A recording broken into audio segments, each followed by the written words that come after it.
All right. So I have already started my triangles, as you can see, but I wanted to give you the general layout of what you should set up your project file to. So when you open up Photoshop, you are actually going to open up your image. So it's important that it's a relatively good resolution, or else you are going to be dealing with a low pixel rate. So make sure if you're using the DSLR cameras, those are going to be the highest resolution. If you do use your phone, make sure that you have a more updated phone. If there's any sort of blur when you start zooming in, you will tell real quick that you are not you don't have the greatest resolution. You can always go up to image, and you can go to image size, and you can see right now it's pretty big. So my dimensions are in inches right now, so that is pretty big. You can also go to canvas size as well. It's going to give you pixels. Right now I have a pretty high resolution. It is, yeah, that is a good golden resolution. So you're looking at pretty much anything that's going to be higher than 1,000, then you are sitting pretty. So once you open up your your image, it's going to show up as your background. Okay, so when you open up Photoshop, you will click open, and then you will select your photo wherever you saved it at. Okay, if it looks kind of like this and you have a window maybe from another project that you're working on open, you'll go to File, Open, and then you will select your image wherever it's at and then click open. Okay, but I already have mine open, and what you're going to do is you're going to add a layer on top of this. You're going to select your pen tool, make sure it is set to path. Okay, it's very important that you follow the rules that I would like for you to do verbatim. Okay, they're written out, and I'm doing this tutorial for a reason. So if you feel like you're going to do your own thing, I'll be able to tell, because you'll do not so good work. It's not going to look like I have intended for you to have the look. So please follow directions, and don't think that I'm the dummy and I don't know what I'm talking about, because that's basically the attitude that you give off when you decide to do your own thing and go about it in your own way. That is great for your own creative freedom and your own creative time, but for my class, you need to make sure that you're doing it the way that I ask you to. Okay? So I have gone in and I have already started this sunglasses. And if you have actual glasses that are clear, you will probably need to actually do the outline of the face. You can kind of see mine through there, but it's not as clear. So sunglasses, you're off the hook. You can do the actual full lens, like I've done here. But if you have clear glasses, you are going to need to outline your face within there, and then also outline your whatever it's called, the rim. Is that what that's called? Yes, sure, we'll go for it. The frame. Okay, so as you can see, I did not get very small in my triangles, but I'm also not very big. So when you're working in a bigger area, you can go with some bigger triangles. But when you're going, let's just say I go towards the frame and I start. And I'm going to show you, you're going to hit your command button when you're working in paths. You can also do this when it's set to shape. But this is just going to help you see all of your triangles when you have it set to path all at once.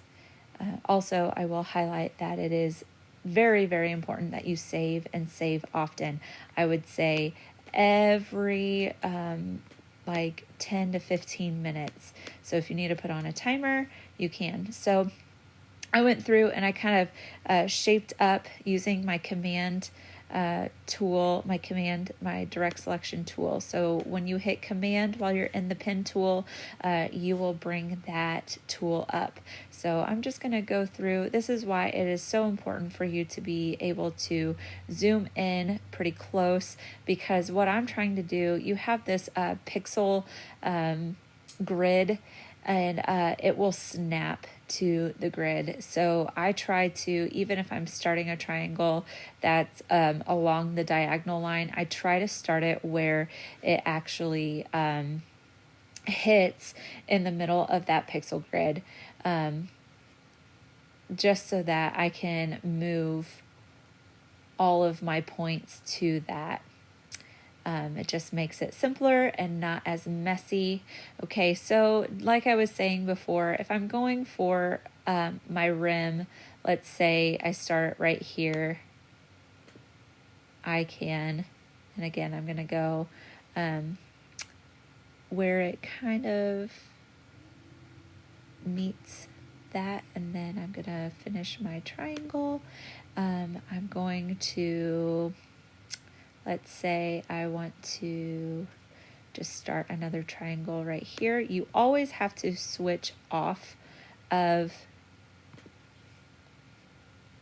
the active triangle, or else what you're going to do, so this is active, you can see the actual anchor points. If I were to, I wanted to start my triangle right here for something else, well, it adds a point to this, so we don't want to do that. If you mess up, you can always hit Command Z, or you can go to edit and then undo. Okay, so I have this space right here that I want to fill in, and I can't go on these points or else it's going to erase. So I'm going to actually start on this point, and then I'm going to work my way in to complete that triangle. Okay, so as you can see, they're not going to be super big triangles around a very small area, but you don't have to get super duper tiny and super specific. So I'm going to go right here. I'm going to meet the point right here. And then I'm going to start about right here. Maybe do like right here.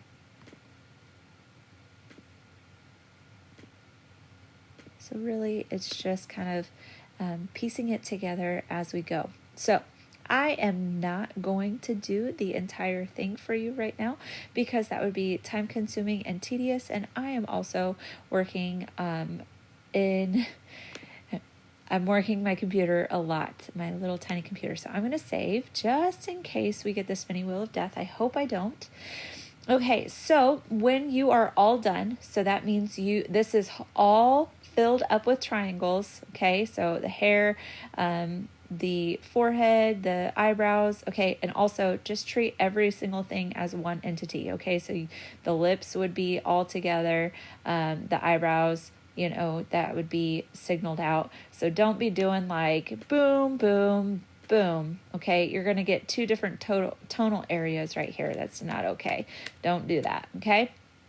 So once you have all of your triangles made and you are ready to go for the coloring stage, okay, you're going to hold down your command button and you're going to drag a selection around your whole entire path. Okay, you are going to select your brush tool, and we're going to select a size of 1 pixel.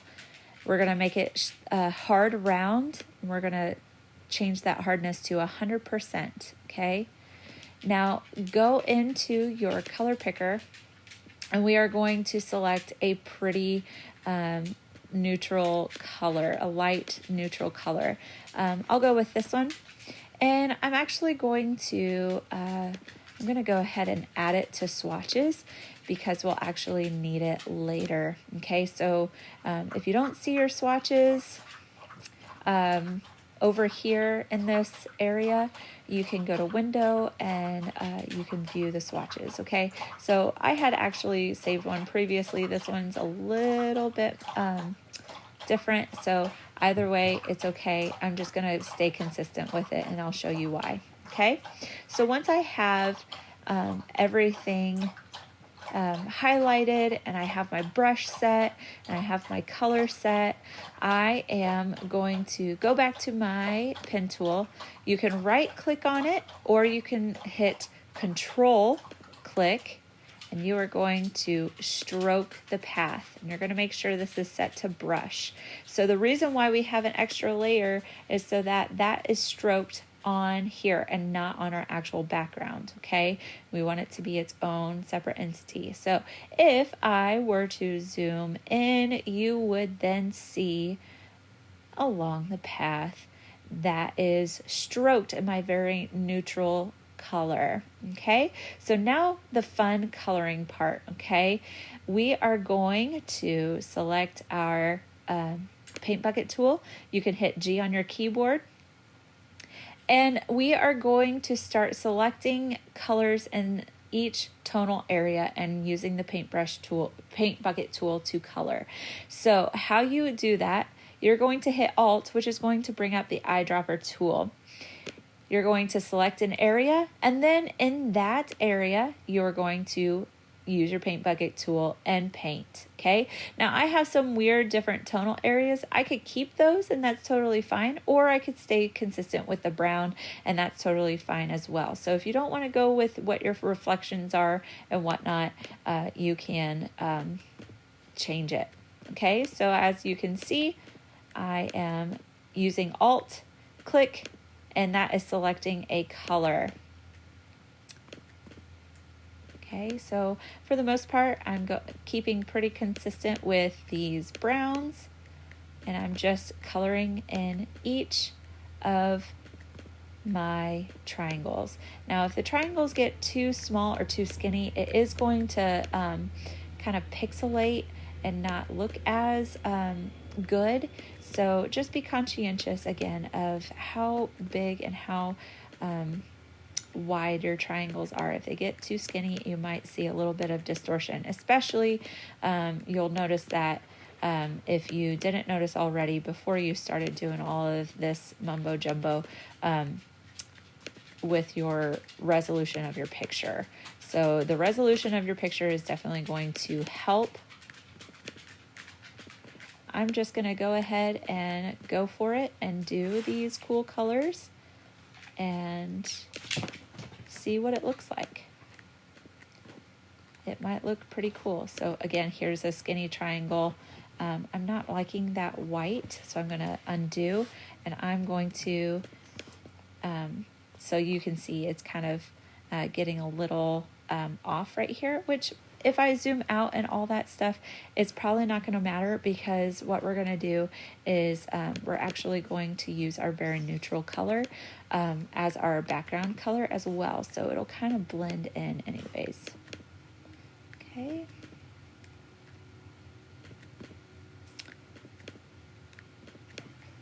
All right, so I think I've got all of that. I'm going to go ahead and do some of this. Ooh, I don't like that color so much. I'm going to go with,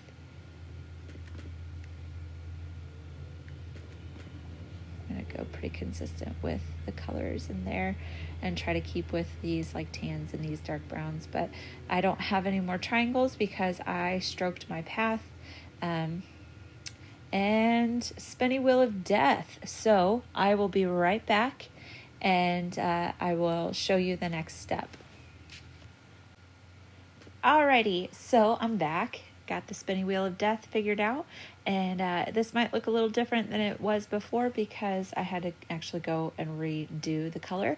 So this is for the background. So what you'll do is, after you have everything, all of your triangles colored and whatnot, you're gonna hide your background. So as you can see, I have a lovely sunglasses shade and a little bit of the rim. And I'm going to add a layer. This is going to serve as our background layer, okay? And I am going to select my paint tool. I'm going to make sure that my background layer is selected, and I'm going to select the swatch that I used, which will activate over here, and I'm just going to color. Okay, so as you can see, if I had more of this image, I would be able to see just my head and all the things, and then just a little bit of my shoulders and my neck, and then just a little bit of background, okay? And basically what is happening here is you can see that it is actually blending in with the color of the stroke. So if I click off of it, you can see it blending through. So it kind of adds like a different effect, like when you zoom out and everything like that. So yeah, and that is your project, okay? So again, it is very, very important that you save. I'm going to go ahead and save my progress right now. You will save it as your last name, geoportrait, and you will save it as a JPEG when you are all done, okay? So have fun, save often. Make sure that you follow my directions verbatim, okay? Do not stroke your path until you have all of your triangles, okay? All of your triangles. And make sure that you select all of your triangles. You do that by holding down the Command key while you're in your pen tool, which brings up the direct selection tool, and then you drag a window, okay? Just to reiterate that, all right? If you need any help, I am always a Canvas message away, and I will help with anything in class as well. All right? Have a great time, and I will see you in class. Bye.